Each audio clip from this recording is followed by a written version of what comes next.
How come we missed the scene where Dumbledore makes the students sing karaoke? Are you ready to see Aunt Petunia's better side? And why did film editors ruthlessly delete this moment from the series? And which 3 seconds long unreleased scene showed Draco Malfoy's eventual redemption? Hi, I'm Dylan.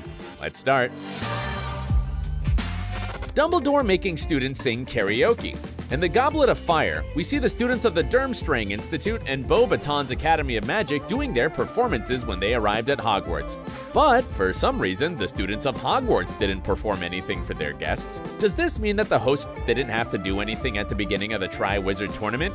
No, they actually did a performance too. We just didn't get to see it. Hogwarts, Hogwarts, Hoggy Hogwarts, teach us something, please. Well, it's not that this scene has any particular meaning, but it would have been fun to watch something so lighthearted in a mostly dark movie. Besides, seeing Professor Dumbledore conducting a choir and Hogwarts students chanting is something extraordinary. The funniest thing was Draco Malfoy's face while singing. It looked like he was forced to do it with some sort of a curse. We can guess that this scene ended up on the cutting room floor just because there were quite a few other musical moments in the film. But we'd still enjoy watching it in the cinemas. If this scene doesn't surprise you, there's one more deleted bit with Draco Malfoy that will totally blow your mind. So keep watching. Harry's obsession with the Mirror of Erised. He always dearly missed his parents, and the first part of the franchise showed it exceptionally well. A deleted scene from the Sorcerer's Stone revealed just how much Harry struggled when he couldn't stop thinking about the Mirror of Erised while everyone else had fun at Christmas. The mirror showed him the life he always wanted, with his parents beside him. So it's no wonder that he got kind of addicted to it. This scene, which was only in the extended version, shows how much he was thinking about it. Harry, I know what you're thinking, but don't. There's something not right about that mirror. Of course, we know that Harry didn't listen to Ron and still went to see his family in the mirror. It's quite a simple scene, but it actually shows us Harry as a deeper character who's still struggling to cope with his loss. And we have to admit that Daniel Radcliffe plays this scene absolutely perfectly. But not all the deleted scenes in this series were so sad. Let's take this one for example. Do sneakoscopes tell the truth?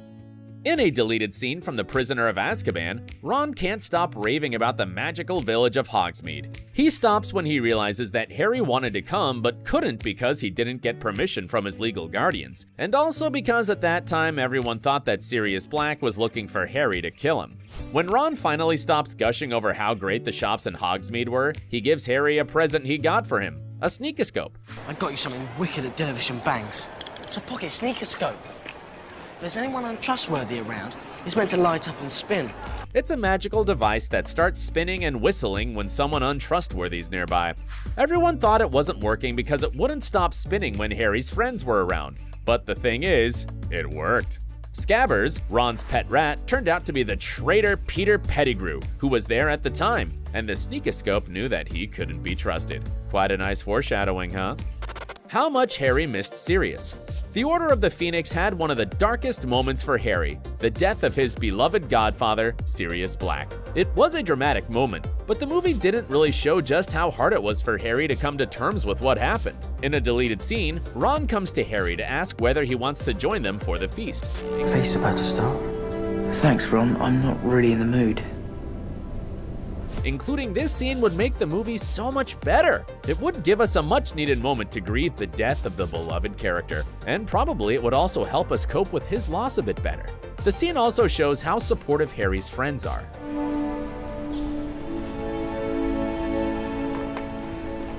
Their eyes say it all about what they are feeling in that moment, don't they? And now let's talk about another silent deleted scene that had a ton of meaning. The Great Foreshadowing. The Goblet of Fire bit with the singing Hogwarts students wasn't the only unreleased musical scene in the series. Another one was in The Half-Blood Prince, and this one is much more foreboding. In this scene, Professor Flitwick conducts the choir of students who sing a hauntingly beautiful and somber song. Many of the characters, including Ron and Hermione, are looking into the ominous dark sky above, and Professor McGonagall urges everyone to go to their houses. But the critical part that was deleted shows us Severus Snape in deep thought. The potions professor is aware of the troubles to come, and he knows that he's going to have to implement a challenging and terrifying task.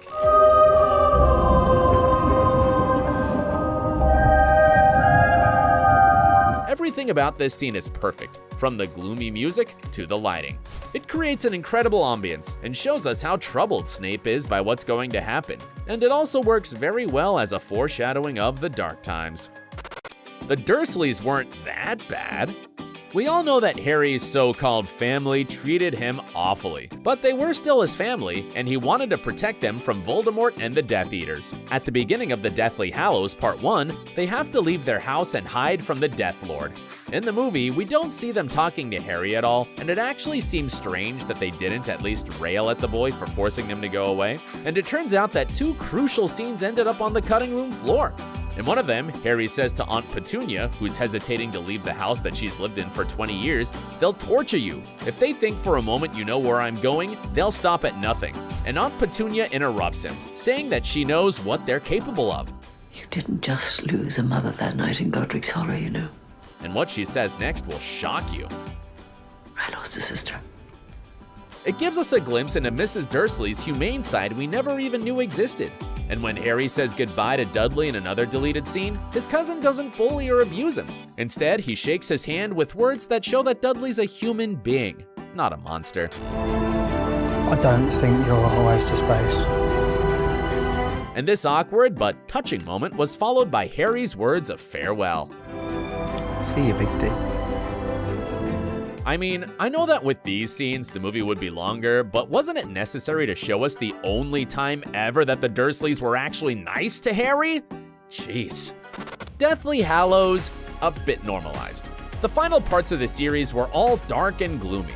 There were almost no funny or heartwarming moments, only the desperate chase for the Horcruxes and the constant fear that the main trio would be caught by the Death Eaters.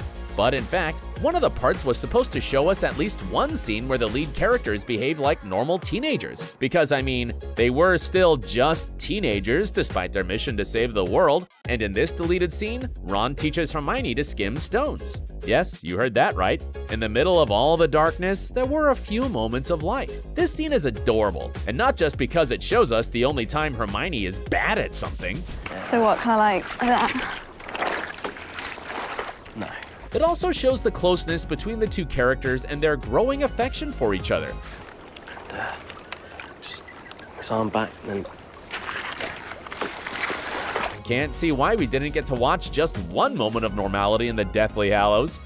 Final moments with Remus and Tonks. Prepare to cry over this one. We all loved Remus and Tonks, and it was heartbreaking to see them fall in the Battle of Hogwarts, but we didn't get to watch their final meeting that showed just how much these two loved each other. Despite Remus telling Tonks to stay at home with their son, she comes to fight alongside her husband. It's you that needs me tonight. This moment is so sweet, and it's also heartbreaking because we know that it's the last time they talk to each other, and it would have been so much better to see it in the film instead of just watching them dead on the floor. Okay, we've cried enough. So before we get to the most important deleted moment, let's go back in time for a bit and watch a funny and cute unreleased scene from the first Harry Potter film. A bit more of Hermione's brilliance. Well, Hermione frequently showed us what a diligent student she was. The gal even considered being expelled to be worse than being dead, remember? There were countless scenes where she was the smartest of all, but this particular scene was quite cute, so it's sad that it was cut. In the Sorcerer's Stone, the trio are preparing for their exams, and Hermione asks Ron a question.